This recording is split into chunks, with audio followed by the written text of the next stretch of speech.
Sebelum ayah saya meninggal, dia memohon bantuan perubatan dengan pihak Maidam, tapi lepas ayah meninggal baru bantuan itu dapat. Adakah duit bantuan itu dikira sebagai pesaka?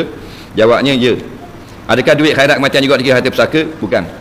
Duit khairat kematian ini adalah duit bantuan untuk orang yang menjadi isi rumah keluarga si mati, untuk meringankan beban mereka itu. Faham? Sama macam duit orang sedekah masa berlaku kematian. Itu bukan wui kemayat. Orang wui kepada ahli keluarga si mati. Itu bukan saka tu. Tak masuk saka. Saka hak mayat tu milik sebelum dia mati. Masih dia sakit kan, rawi biti nyawak. Dia sakit tak? Orang sakit, rawi nyawak, rawi biti tau. Rawi biti budak-budak tak tahu kala dah rawi biti, rawi biti. Lepas tu pas dia mati lagi nyawak dia rawi biti pula tak? Jadi hak nyawak belum mati faraid. Jadi saka. Pas dia mati tak boleh. Adik-beradik yang duduk kolpo tak ada kena-mena. Wi rumah ni saja. Siapa yang duduk rumah ni, kalau duduk masih mati, untuk meringankan beban mereka itu. Dan soalan yang terakhir,